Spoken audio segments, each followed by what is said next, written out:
Programming on 90.7 WKGC and the Commodore Sports Network is sponsored by Sweet Bay. Sweet Bay is a bayfront village in Panama City that features parks, walking trails to the water, a future town center, and more.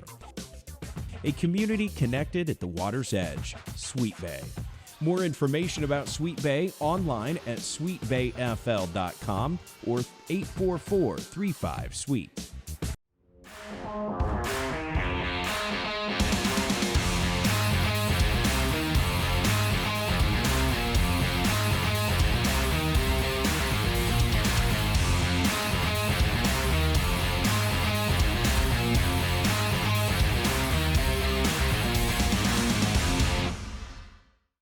Welcome, Commodore fans, to Coach's Corner, a production of Gulf Coast State College and the digital media program here today. Coach Gaffney and I will talk about the Commodores and what they've done preseason thus far and what's coming up. Commodores right now 7-2 overall, tied for 8th in the state coaches poll. And I got you down receiving votes in the national poll. I think that might be a typo from him. So, but we're going to run with it anyway, Coach. You should be if you're not. So in this case, Coach, before we get started, let's talk about who came back from last year. Yeah, we're excited. Jamie Pierre-Louis decided to come back, which is pretty amazing because he scored 15 a game for us, and he's first team all Panhandle. So if you're going to have somebody come back, that would be the guy you'd want to come back. And Damon Hall is coming back, inside player for us. He started several games in conference for us, so gives us 2 starters back. And Trayshawn Wilson, who had 2 knee surgeries last year. Normally we wouldn't have played him at all, but because last year didn't count because it was a COVID year, we actually played him, and he averaged almost double digits for us. So 3 solid players to kind of build your foundation on. 3 real good ones. So have a lot of hope coming into the year with those 3. And so now let's talk about new players. What new faces does the Commodores have this year? Well, really excited. Got a 2 guards we added. Chase Forte, a point guard out of North Carolina, who's at UNC Asheville, Division I transfer. Heck of a player. We really thought he would come in and start, and he has and done very well for us. We have 2 players that are out right now. Good News Kapajel and Alex Matthews. Both are on the shelf for us right now, but we both are D1 transfers. Good News from Valparaiso, Alex from University of Evansville, but both really, really good players, and they're 2 that we're going to add in December. Good News has a broken foot right now, so we're hoping that clears up by them, hopefully. And then Taurus Watson's the other guard that we're real excited about. He's just been playing wonderfully out of Gray Collegiate Prep in South Carolina, and then Center Point Prep out of here in Orlando, Florida. Great player, one of the top scorers in the country as a prep player, and he's averaging about, I think, like 17 a game or so for us right now. So got a really good core of the guys coming back, and then we think those 2, Chase and Taurus, who are actually playing right now and dominating, having great seasons for us, and then the 2 more, Alex and Good News, when they get back in December, I think we can really take off. So, and you talk about taking off, Coach. You're 7-2 right now, and the last 3 games you played, top 20 nationally ranked teams won all 3 of them. And you're doing that without some of these players? And that's right. And we really turned a corner because we were 5-2, and to be honest with you, had been playing poorly. We just had not really played or I guess we were 4-2. We just had not played the way we were capable of for whatever reason. Had a couple bad losses, one to Polk in the last minute, one to Central Georgia Tech in the last minute. Both winnable games. Games we probably should have won by 20, 30 points, and just played so poorly. And all these games have been road games. The only game we had, our first game was a home game. All the rest have been on the road. We played a pretty challenging schedule. So I think in the end that'll help us out. But playing Odessa and Southern Arkansas, University Tech, and Lamar State, all nationally ranked teams, all very talented teams. And to go out and 3 straight days, last Monday, Tuesday, Wednesday at the Pensacola tournament, and to beat 3 teams pretty handily. The last one wasn't handily, but the other 2 were pretty solid, up double digits for most of the game. You got to feel pretty good about where we are right now. And you went to Pensacola. Pensacola is normally a hard place for the Commodores to play. It's dark, and we just don't chilly play. in there too. You got to wear your parka. It's always cold in there. Freezing cold, but that's the reason we go there. We play a preseason at Chipola, so we go up, and we're going this weekend, and we play 2 games on their home floor. Get used to it.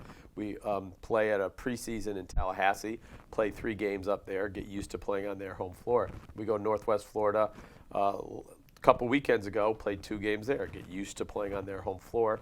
And then we went and played Pensacola, same locker room we'll have, the same bench we'll have, played 3 straight games, beat 3 national ranked teams. So, the more you play on a court, the better you feel. And the Northwest, I think, was important playing there. We're 10-1 on that floor in my 2 years here, or 2.5 years.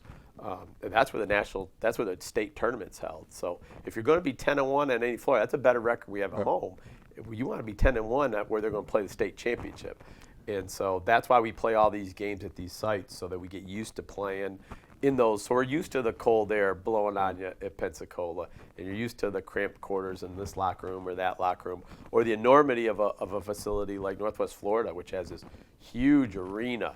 And sometimes it's hard to get used to the depth perception, the background, and shooting and things like that. So the more you play, the better opportunity you'll have when you actually get there. And so now, in those 3 last road games in Pensacola, who led you? Where's your leading scorers? Well, the big from? 3 is Jamie, Chase, and Torres, like we talked about. Those 3 have just been tremendous all year. They're 1, 2, and 3 in scoring. There are 3 guards. We play a 3-guard offense. And obviously we press, and we're getting up and down. So they're the beneficiary of a lot of the press and the steals. So sometimes the guys in the back, we have a nice African, Simeon German from Nigeria, who's a great shot blocker. So Simeon probably blocks a shot, and then somebody else gets the gravy at the other end getting the layup. Simeon probably doesn't get the credit he deserves, but they've just scored the ball for us very well each game. Jamie had 27 last game. He was unconscious. We didn't play well defensively. We had been playing great defensively, and just didn't play well. But, boy, when you shoot the heck out of the ball, it makes up for all your mistakes. And Jamie was just unconscious in the second half. And so, when he's shooting the ball like that, we were probably going to win almost every game, because we like to think we could defend a little bit and rebound a little bit, turn you over a little bit. So now if we shoot it, probably going to be a little bit of trouble. Now, we don't always shoot it. Trust me, James. That's one thing we certainly haven't done in my 2 years here, is we haven't been outstanding. So we consciously went out intentionally and got guys who we thought could be great shooters, because we're going to have to. It's going to boil down, if you're going to win the state, you're going to have to beat Chipola, and Donnie Tyndall has a great zone defense. And if you don't have guys who can shoot, you're not going to win. So we think we got 5 or 6 guys that can really shoot it, and hopefully when conference time comes, they're going to be ready to do that. Now, how's the Coastal Chaos working at this time? The Coastal Chaos has been great. We're not maybe zone pressing as much as maybe our first year we did, just because the personnel's a little different. But we are man-to-man, and we're trapping out of our man, and we're trapping in the half court. And we still are zone pressing, our fire and our ice and our 22, just not maybe as much. And it's simply because the personnel we have is as good at some of those things. So sometimes you can try to keep pounding the square into the round hole, but it doesn't work. So you got to look at your team and look at what they do well, and you try it out in the preseason, and you try it out in the season, and it's not working great to live on, but it's something that we throw in from here to here. Good example, last game we maybe only did fire like 4 times, but 3 of the 4 times we got something off of it. So we've sped them up, and they missed shots. We got block shots. We got a couple layups. And then we took it off, and we just went back to our man-to-man, and that was fine too. So we're going to pressure you the whole game. Where the pressure's coming from, where the trap's coming from, that's going to change from game to game depending on their personnel. But a lot of it's our personnel too. So, all right, so 7-2 thus far. Now let's talk a little bit about what's coming up, Coach. You go to Chipola and play South Georgia Tech, and then you'll play Georgia Highlands. What do we know about South Georgia Tech? South Georgia Tech was nationally ranked up until this past week. I don't think they will be this week because they got some losses, but they were a top 25 team. Georgia Highlands was a top 25 team to start the season. They lost a game, so they got knocked out. So you got 2 teams that were, in the top 25 the last 2 weeks. So both very good. Georgia Highlands obviously close and near and dear to my heart. That's where I started the program there, and my good friend is my assistant coach, and he's the head coach. And You know he's going to want to beat me. Since we played, we've beaten him. He hasn't beat me yet, so that's going to be a game he's going to circle on the calendar. And then we actually have him again later in the year in our Visit Panama City Beach Classic in December, end of December, 30-31. We have a tournament here, and Georgia Highlands come to that, so you know he's going to want to beat us there. So, and then the funny part is we turn around and play South Georgia Tech the following weekend as well, up here. So we're going to have South Georgia Tech back-to-back weekends, this weekend and the following weekend, and then we're going to have Georgia Highlands in twice in a month. So we'll get to see them twice, and a lot of those games, it's who makes the adjustment from the first game, you know. So it's not enough to win the first game. It's what adjustment do you make for the second game so that you can get both wins. So those games are going to be very tricky, playing anybody twice in a row back-to-back like that. Yep, it's tough. And the assistant coach now is the head coach at Georgia Highlands. He probably knows a lot of what you run and do, Coach. And when I yell out fire, he's yelling fire. When I'm yelling ice, he's yelling ice. When I'm yelling 55, he's yelling 55. We got him by 20-something when we played previously. So I don't care if we win by 20 or 1. We just want to win by 1 point. Now let's talk quickly about Panhandle Conference standing. Right now, Northwest Florida 9-1, Chipola 8-1, Gulf Coast 7-2, Pensacola State 6-2. And Tallahassee Community College 5-3. So, as you know, Panhandle Conference, tough place to be. Northwest Florida sitting up there, and Chipola. You talked a little bit about Coach Tyndall and Chipola and how good they will be, and everybody knows going to Chipola is a tough place to play. And so, how good is Chipola? They're excellent. When you just mentioned them, I'm thinking of all the coaches in my head. You know, Ricky is new at Tallahassee, but he's done a phenomenal job of getting players there after Zach was there, and I've seen them play, and they're just doing wonderfully. And Pete at Pensacola always does a great job. He just is a good, lifer basketball coach, and I got to see them in the tournament this weekend, and they were excellent. You know, they did a great job. I think the only team they lost to was Odessa, so they beat a couple of nationally ranked teams as well. In Northwest Florida, Coach Heyer used to be at Chipola back in the day, and he's an assistant at LSU, and he's Tennessee, and I think Wichita State. Now he's back, and man, they're long, they're athletic, they're really good. They've been in 2 of the tournaments we've been in, so we've gotten to see them a whole lot, and I think they're as good as anybody in the country. And then again, Donnie Tyndall, we had to play him 5 times last year, and you beat him the first time, you're like, oh my God, 4 more. But the way the league was last year, they decided to play everybody 4 times, which is nuts, but it's the way it was. And then, of course, in the playoffs, we just want to see anybody but them. And, of course, that's who we matched up with in the first round. So he's done just a phenomenal job, and their zone is just a killer. He's used it, everywhere he's been, Tennessee, Southern Miss, Morehead State. It's just a great defense, and even in the G League he had it. So great coaches. The talent, I think this year, in my opinion, is better than it's been. When we won state 2 years ago, there was 20 teams. There's only 17 now. I say only 17. You only got to beat out 16 other teams. But when I look at the talent level and you look at that coaches pool, I think the first 10 teams, 11 teams, even Pensacola, I think was ranked 11th. They all got winning records. They're all really good.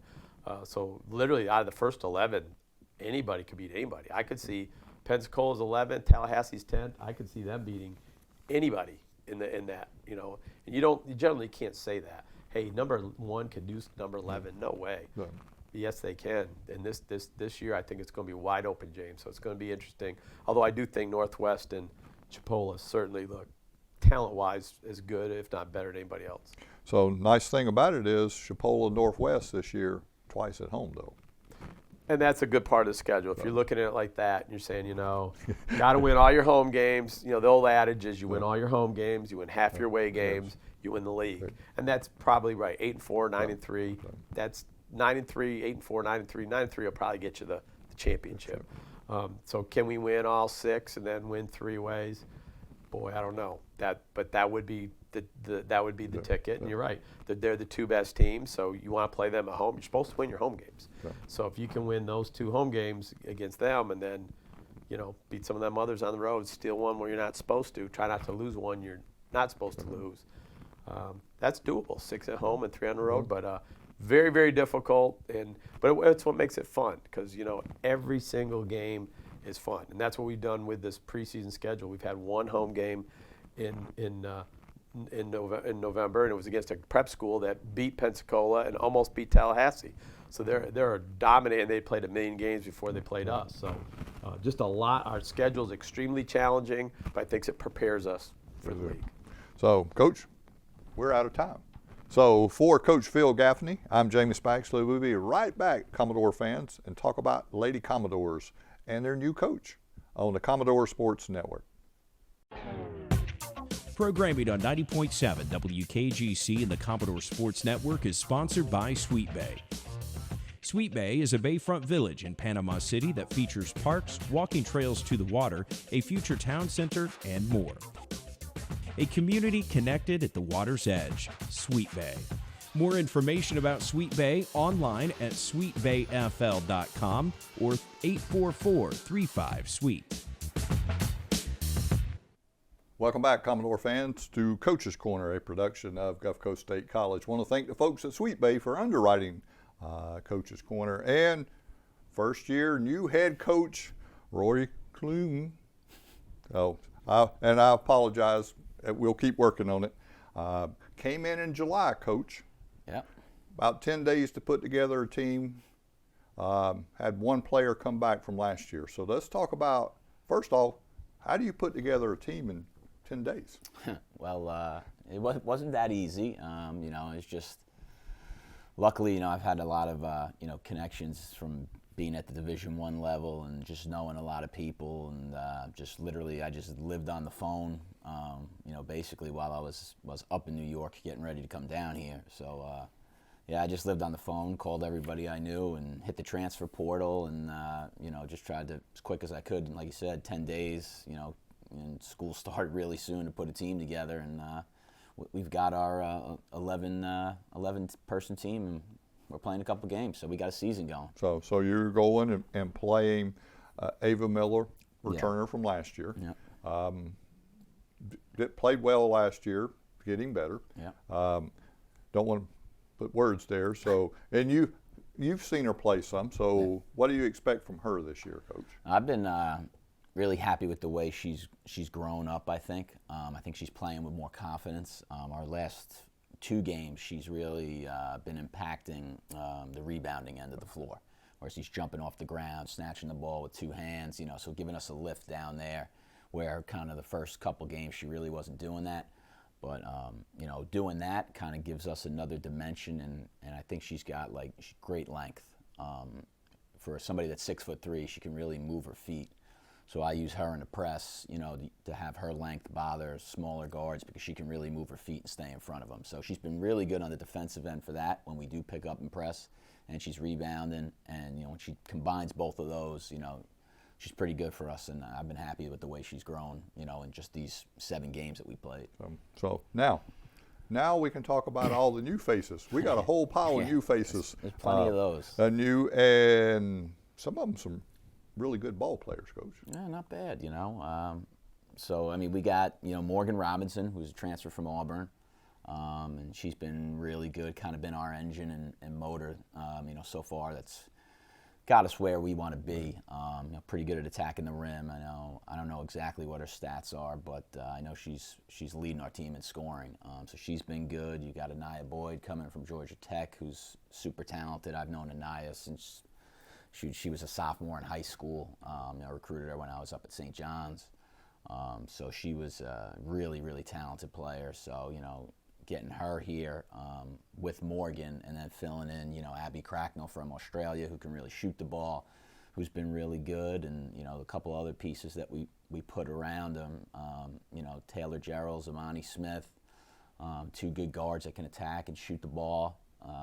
So overall, it's becoming a team. We're getting there, James, So you're getting their pieces. Got 2 players not dressing right now.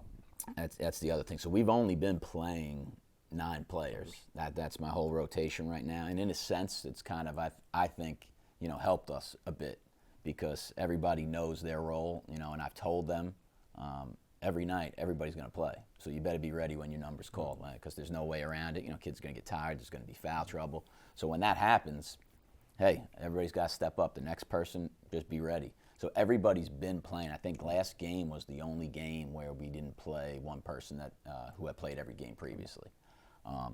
So I mean, that helps settling in with the rotation. Does it help in depth when you do get in foul trouble and an up and down game? Not so much. But yeah, looking forward to, the next semester and the conference season when we'll add 2 more players, who will hopefully give us one. Musha, I know, will give us some impact on the inside, and Peyton Gray's a long, talented guard, so I'm really excited to see her, come back and see what she can do and help add to the team and what we got going so far. And if we talk about so far, Lady Commodores 6-1 overall, ranked or tied for 4th in the state coaches poll, receiving votes in the NJCA national poll. I suspect when the poll comes out, may actually break into the top 25 or should. Yeah.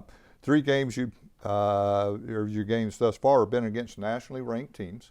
And the preseason schedule, you'll be played potentially 7 nationally ranked teams going into it. As we talked before the show, 4th hardest schedule in the country. Yeah. So that was another thing you inherited. Yeah, I didn't have control over the schedule. Obviously, getting here as late as I did, it was just, hey, this is the schedule, it's set. The one thing I was able to control, I tried to get one home game because we didn't have any home games. So the home game we just played yesterday was the one home game that we were able to add against number 17 Eastern Florida. It was a really good team, and we wound up knocking them off. But yeah, our strength of schedule is as tough as anybody in the country. I mean, we beat Georgia Highlands, I think, when they were ranked 9. Seward was in the top 20 when we beat them. Like I said, Eastern was just 17. So, I mean, we play anybody. As I've been telling, a couple of the local papers and people that have been calling me, I call us the Road Warriors.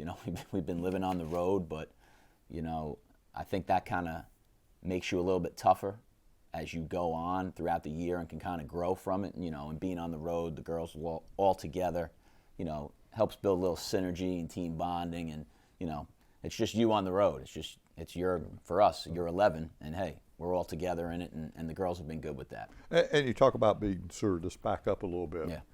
You beat them 94-39, Coach. Yeah. You won some games, but that's a little more against a team you're going to see at the national tournament more times than not. Yeah. So against a good program. Yeah, we were playing pretty well that day. And so another Panhandle Conference team struggled with them. Yeah. So. Yeah, no. I mean, that game, that was one of those games, where like we couldn't do anything wrong. Like we were clicking on all cylinders. As you can see, we scored the ball, but we also defended. So they didn't even score over 40 points, and we put up 94, I think it was. So I mean, everything when those days when everything's clicking, yeah. I mean, we could be a tough team to beat. So and if you look at the games you played, now we'll talk a little bit about it because I was actually there against Eastern Florida State. Very well coached, 10 international players on the team. Yeah. And 175-69. Watch the second half.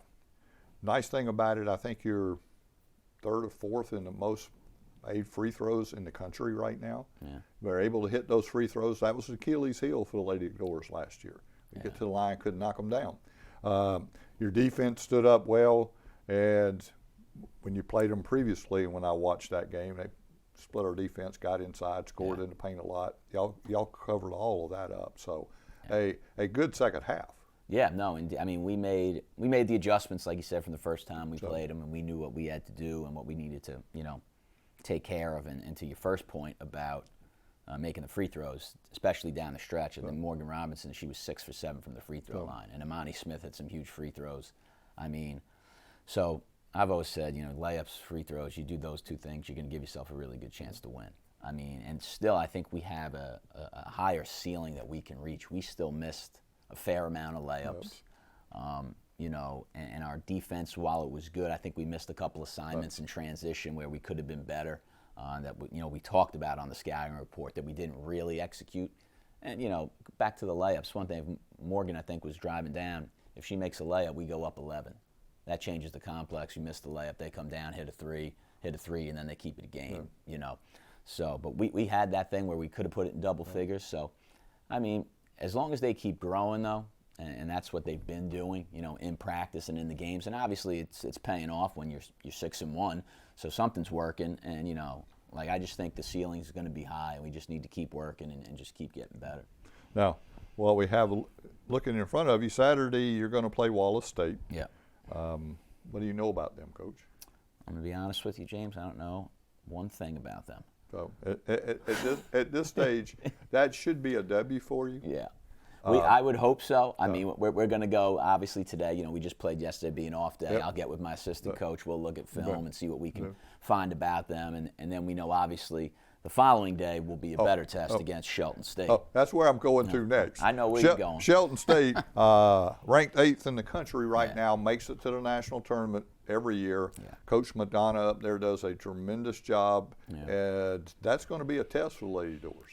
Yeah, no, it's, like I said, part of our schedule. We just keep playing top-ranked teams, and, hey, we're playing another one. Here we go. So just add them to the list, and it's on their home floor. So it's an away game, which is always tough. You got to go into their gym and their environment, their refs. You've got to, overcome some things. But, like I said, we've been the road warriors, so we live on the road, and it'll be a test, but it'll be a good game.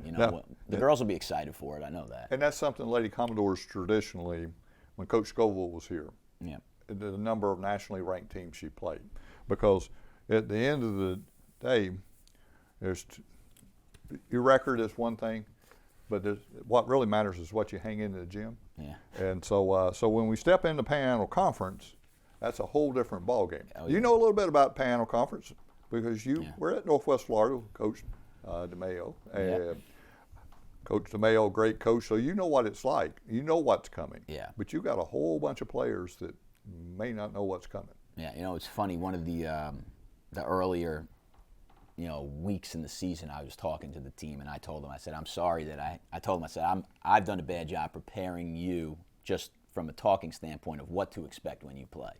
And, you can tell them Northwest Florida is number 1 in the country, Chipola's number 2 in the country, Pensacola is ranked 20, But unless they hear it and see it, and now that we've seen them play a couple times, we saw Chipola at a tournament, we've seen Pensacola at a scrimmage, haven't seen Northwest live, but being that I've played in the conference and knew what it was like at Northwest to have the bullseye on your back when everybody wanted to beat you, so I can kind of prepare our girls for the same thing, and just how hard, it's so hard to beat a team 3 times.